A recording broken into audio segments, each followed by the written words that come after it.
Hey again everyone, and welcome back to the channel for another installment in our new figure showcase series, where we take a look at a new 6-scale figure I'm adding into the collection and do a quick review and posing session. So for today's episode, we're going to go back to a company that I feel like I've ignored for a little bit recently, but we're going to be looking at the Captain Christopher Pike by EXO-6 from Star Trek Strange New Worlds, currently on Paramount+. So obviously, Captain Christopher Pike is a character that's well established in Star Trek lore, from his first appearance in the original pilot of that original series, which ended up getting reworked, and then his subsequent appearance in the Menagerie, as Spock tries to get him back to Talos 4. And then he of course reappeared in the Kelvin Timeline Chris Pine movies, where he's ultimately killed by Benedict Cumberbatch's Khan, before making his reappearance in Season 2 of Star Trek Discovery, where he assumes command of the Discovery and foresees the future, which will leave him seriously injured and bound into a wheelchair or device. And of course, now he's spun off to his own show that follows the early missions of the Enterprise. So if you're a fan of the character, this is the first of what I'm sure may be a few offerings from EXO-6, as they've already teased a couple of additional ones. Now, there is a little ongoing conflict between fans of New Trek and Classic Trek, but this particular show I found to be pretty solid, and I have enjoyed Anson Mount's performance and portrayal of Captain Pike, from the moment he showed up on Discovery to where he currently is right now. So I think it was a great casting decision. So when EXO-6 teased him, I really wanted to pick him up, and they seem to be indicating they'll be committing heavily to this line from Strange New World, with Spock having already gone up for pre-order. Now with Trek, you don't get many accessories, and New Trek has given us some more detailed weapons and comm devices, but that's about it. Right, especially when you compare it to the bare bones versions we saw in the original shows. Besides the figure, we're getting the standard display stand, a few hands, a belt and leg holster for the phaser, a phaser rifle, and the comm unit, and that's it. Now, let's jump into those accessories and look at the hands in more detail. Fairly standard here with decent detailing and paint apps, and all in scale with a bunch designed for use with all different accessories, right? Nothing out of the norm here, and pieces that'll just blend in with the rest of the figure and not draw attention, which is exactly what you want for this kind of accessory or for these hands. Next up, you do get the phaser rifle introduced in Star Trek Discovery, and of course, as this show takes place during that initial Discovery timeline, it's being reused here.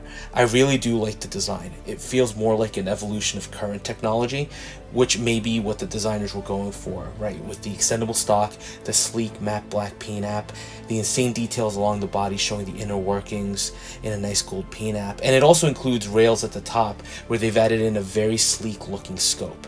And at the front of the rifle, you get a flashlight attachment, and you also get a collapsible forward grip. So overall, I just love the look of the piece, and I think it carries a slightly more intimidating factor than the rifles we've seen in current series. Granted, Starfleet isn't supposed to be exactly a military force, but I kind of like the piece, and I like the detail they did here. Then you also get the hand phaser, which similarly has a more traditional look than the ones we saw in TNG, although this one keeps with the tradition of what we saw in the original series.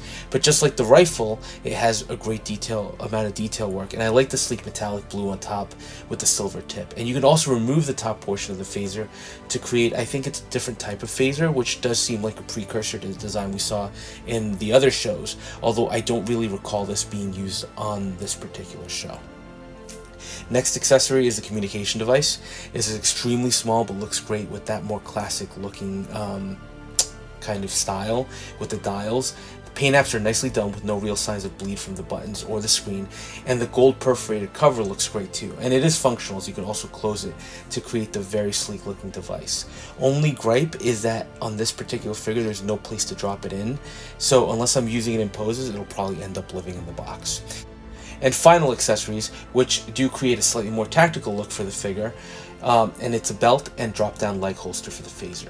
Material-wise, these are both rubber, so no risk of deterioration over time, and the belt does go under his uniform shirt, right, to not impede the look. Holster's pretty low profile and does include a hinge point to allow you to bend the figure's leg without having any issues with the holster, which is pretty neat. Just wish they'd given us something else here for the communicator, but just a slight nitpick. So now let's move on to the sculpt. And look, this is where EXO-6 either shines or unfortunately just doesn't deliver. And I'm really happy to say that of the EXO-6 figures I own, this is easily the best sculpt to date. Not sure if they brought in new teams, particularly with the paint apps, but this is almost night and day when you compare it to some of the earlier releases, especially the Voyager crew ones. But from a likeness perspective, it looks like Pike. Look, it doesn't have the super high-res details we've been seeing from other companies, but it's really, really good. And it captures some of the detail of his face, like the wrinkles. And one thing I like is that they also gave the sculpt a little personality. He almost has a bit of a smirk, which I honestly think goes well with this version of Pike. The eyes as well, unlike previous releases, he doesn't seem cross-eyed, which is something we'd expect, right? And they use some new technique here that makes the eyes look much more realistic, which I think helps the sculpt overall. And the hair, look, it's all sculpted in that very unique Pike look and style, with a nice combination of grays and whites to create what we saw on screen. And for once, the hairline actually has some blended details, where it doesn't look like some of the earlier figures where they just plopped a piece of plastic down. I think this is an amazing improvement for EXO-6, and is hopefully something we see continuing from them as they develop. Next, the figure itself, and look, it's Star Trek. It's not Star Wars with complex armor or modern military with tons of accessories. It's a very simple figure, which isn't a bad thing. But the uniform on the show is deceivingly simple, and I say that because the shirt actually does have some texture to it, particularly around the sleeves, with those patterned elements that look great, terminating in the bottom of the sleeve where you see the nice gold stripes.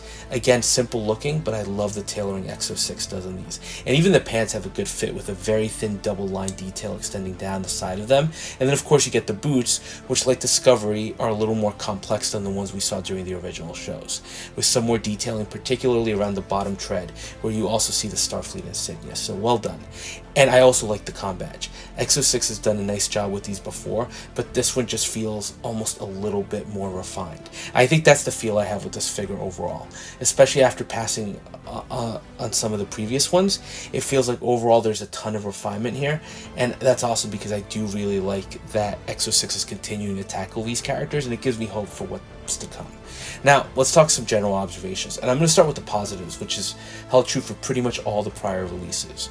Posability of the underlying body is always excellent, and you can see some really decent poses as well with the phaser, the comm device, and the rifle, where you can get the figure posed in really natural ways. And we love that realism as collectors. The only negative here with posability, the boots. They look great, no denying that, or even the accuracy, right, which is awesome, but they're a harder rubber with no split cut at the ankle, so you can't get the foot to lay flat in certain poses. So even if you're just trying to do a simple pose, it's somewhat limiting. And if you've watched the show, Pike does get a little dynamic at times. It's not the end of the world, honestly, but just something to be aware of. But look, I think what you're seeing here is one of the best EXO-6 products to date. Their tailoring has always been on point, and they seem to pride themselves in that accuracy. And for the longest, the limiting factor has always been the sculpt, and more importantly, the paint apps on those. This figure seems to improve on everything. Great paint applications everywhere, especially the eyes and hairline. And if this is what we can expect from EXO-6, I think we're in for a good treat to come. So that was a quick look at EXO-6's Captain Christopher Pike from Star Trek Strange New Worlds. This is a niche line and IP, so I don't expect a lot of people to get this guy, but if you do, I think you'll be happy with what you're getting. Let me know your thoughts though, and as always, thanks for watching, and if you are enjoying the content, please consider dropping a like, comment, or subscribing, and we'll touch base on the next video.